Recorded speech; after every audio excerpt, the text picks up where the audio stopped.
Hi all and welcome to another Author Reads with your host me, D.M. Wright. I'm a supporter of Red Nose Day, and if you wish to be as well, the link is in the description. You can find all of my works at dmwproductionsoz.com. Today we're going to be going through one of my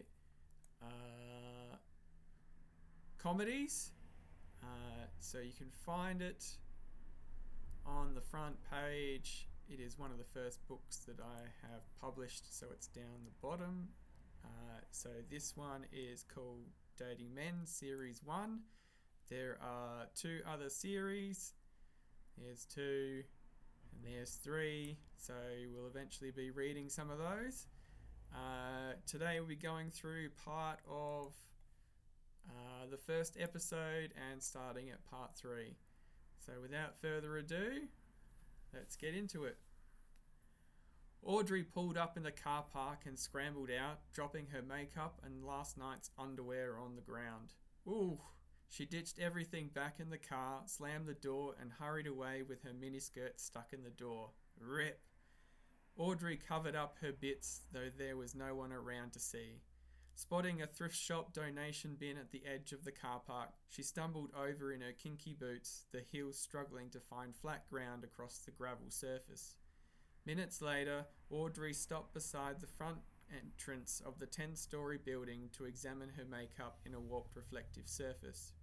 She licked her fingers and rubbed her face until she was satisfied with her image. The double doors opened and Audrey went on through. With her head held high, she strutted her stuff toward the front counter in her low-cut top from the night before and young boy's pajama pants etched with playful dinosaurs. Almost bumping into a man with a birdcage, he lost his balance and a dozen doves escaped flying over her in distress. Flap, flap, flap. She flicked back her manky hair, reshuffled her out-of-sync breasts, and greeted the man at the desk. "Hi, my name's Audrey. I meant to be starting today." She smiled, her face red and black with smeared lipstick and mascara. The receptionist froze with fear. His body trembled, his mouth open and closed, unable to voice a single word. "Are you okay?" asked Audrey. The man shook vehemently, searching for inner strength to scream for help. Ryan appeared beside her. "Shall I take her?" Relieved, the receptionist firmly nodded his head and collapsed like jelly upon his chair. Ryan looked Audrey up and down. "You're new here, aren't you?" "Yes, I'm starting today," she replied. "Okie dokie." He invited her to walk with him to the elevators. "This way." Audrey looked back at the receptionist. "Is he okay?" She watched him breathing heavily into a brown paper bag. "Don't mind old Clarence," said Ryan. "He's terrified of people." "Your receptionist is afraid of people?" "Oh, God, yes. Anthrophobia or something. Can't stand us." Ding! The elevator doors opened and the 2 entered. Audrey watched the man hyperventilate as others headed over to render first aid. "Isn't it a bit odd for him to be working at the front desk?" asked Audrey. "Well, yeah, probably," said Ryan. "But here, we're an equal opportunity employer. He's got to work somewhere." Pop! The bag exploded in his hands. "Ah!" shrieked the people. "Ah!" shrieked Clarence. As his eyes rolled back into the back of his head, he rolled off his chair. Thud. The elevator doors closed. "I'm Ryan, by the way." "Audrey. If you're new here, you'll need to get off on the 4th floor to see the boss." Audrey gulped and looked at the time. "I'm a tad late." "Pfft, you're not even 2 hours late. You've got another hour before that's a problem around here." Dong. The elevator jolted to a halt. The light shut down. The elevator light switched on. "Not to worry," said Ryan. "This happens occasionally. It should be back on in a minute or 2. 3 hours later. Ding! The doors opened to the sight of several waiting firemen. Both occupants willingly took hold of an offered muscle-infused arm and escaped onto the 4th floor. "It was lovely for you to save me today," Audrey flirted giddily. "Don't mention it," said the fireman abruptly. "I'm just doing my job." It was lovely for you to save me today too, Ryan ogled. The fireman looked him up and down. The pleasure was all mine, sir, he smiled. Ryan giggled. He and Audrey watched the firemen pick up their gear and walk away, paying close attention to their behinds. Once they exited via the stairwell, each wiped the drool from their mouths. Well, said Ryan, I'll leave you in the capable hands of the boss. Or I'll leave you in the hands of the boss. I suggest meeting his PA near the door to his office over there. I'll be on 6th if you need anything. Thanks, said Audrey, and examined him as he walked to the stairwell. Hey! Ryan stopped in the doorway. Audrey twirled her hair around her finger. You know, if you need anything, you know. Ryan raised a brow. No, this isn't my first day. Why would I need anything? He disappeared into the stairwell, leaving Audrey feeling deflated. She gazed around the 4th floor and marvelled at the open layout. She observed how happy the workers seemed to be. The vast span of northern windows overlooked the picturesque estuary. The southern windows overlooked the port's historic factories. As the tallest building in the area, even the 4th floor had a grand view. Wow, this place is amazing. Gasping with delight, a paper plane whooshed past her face from one worker to another in celebration of a job well done. Woohoo! Yes, go us! There were cheers all round. There were no naysayers to dull the mood. They're all so productive. I could totally get used to working here, said Audrey. Who are you talking to? Said a passerby, watching her muttering to herself. Are you praying? No, Audrey stuttered. Nobody. I'm talking to nobody. Talking to yourself is even worse, they called over their shoulder, walking away. Great. Another crazy one. Audrey didn't respond. Instead, she watched the 4th floor team cheering for their win. She sighed with satisfaction. Everyone working together for a common goal. This is nice. She continued to the corner office as the team gathered for a thrilling round of high fives, low fives, and inappropriate slaps on their rear ends. Yeah, one threw up their console controller. Totally killed the level 3 boss. He didn't see that coming, said another. I can't believe you fired an axe from your bow, said the third. Gotta be a glitch. Should we get back to work? Asked the 4th. Everything's due at the end of the month. The subsequent moment of silence was brief. Bah! On to level 4. I can't wait for level 16. It'll be a full day's wage to destroy the end boss. Woohoo! Audrey approached the PA sitting in front of the corner office. Hi, I'm here. The personal assistant refused to look up from her novel. You're here to see the man? I'm sorry, who? The man. I'm not following. The boss man. Then yes, I guess. The PA rolled her eyes. The boss insists we call him the man. You know, I work for the man, but it's not my man. He's not D.M.W by any reach. So tell me, again, who are you here to see? I'm here, Audrey hesitated, to see the man. You may take a seat inside. The man will be with you shortly. Audrey stepped away to enter the room, but backtracked to ask another question. Did we pass the Becdel test? The PA peered over her glasses. You want to talk about something else? Maybe. Okay, the weather is nice. I don't shop.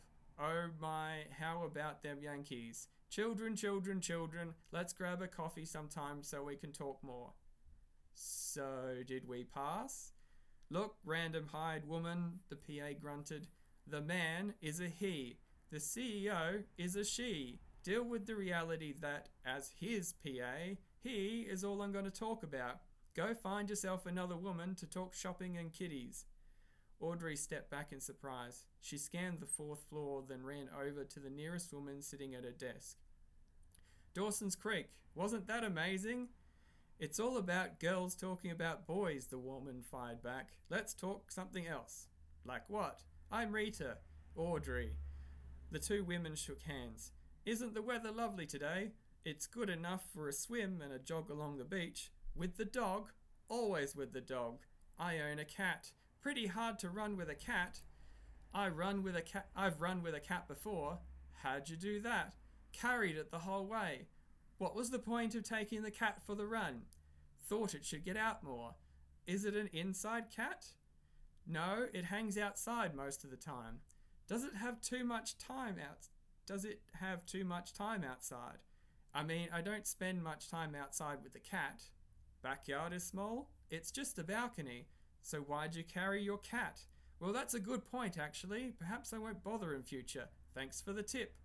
Yet carrying a weight is good for muscle development. I should carry the cat again. Definitely. This has been a great chat without mentioning the M word. This has been a very good chat. I've learnt a lot. The two women high-fived. Clap. Audrey turned around to face the PA and leapt for joy. Aha! She entered the man's vacant office, and the door swung eerily shut. Creak! Within was one large table along with a chair on either side. Behind the desk was a large leather swivel chair. The other was a stool the size of a basketball. Ksh! A toilet flushed in the adjacent room. Audrey took her seat and sat tall in preparation of meeting her new boss for the first time. A door opened behind her left shoulder, and there stood the dark, foreboding figure of a man silhouetted by the bathroom light. He immediately noticed the woman on the stool facing his desk and zipped up his fly. Disappointed his new employee had arrived while he was occupied, he tiptoed in, faced the wall, and slid quietly along the length toward the window. Hearing him shuffling along the skirting board, Audrey turned to watch the man hit the corner of the room and duck down out of sight behind his desk. Audrey peered underneath as he leopard crawled to the base of his chair. He swiveled it to face the window. After a few awkward jolts, the chair spun back around to face Audrey with the man sitting comfortably in the seat. He kicked his legs up onto the desk and pretended to pet an imaginary cat. I bet you're wondering how long I've been sitting in this chair for. Troy! Audrey shrieked, recognizing him. Woman from last night! Suddenly he rolled back in his chair and fell behind the desk. Thud. Let me assure you, he called out with his face pressed against the skirting boards, this is genuinely more painful than it looks. Ah! Troy tumbled out of the chair, returned it to the upright position, swung it back to face the window and hoisted himself up. He coolly swiveled the chair around to represent himself and attempted to light a cigar. It's good to see you again, Anthea. Audrey. It's good to see you again, Audrey. I've not been expecting you. Troy, what are you doing here? I work here. What are you doing here? Here in my office. I'm starting work here. All right, Troy smiled. The head job. The what? The job with the head. Being head of a job. Having a job as a head or something. You know what I mean. No, Troy, I don't know what you mean. Look, I don't know what really happened last night. I can't remember much at all. And I'm sure anything that happened, it wasn't me at all. No, it was you. I remember you. That's why we're both talking about this right now, because it was you last night. That's not what I mean. He raised his hands in the air. Then I don't know at all what's going on. Firstly, you were the chick I banged last night, and now you're saying you're not. I'm more than a little confused.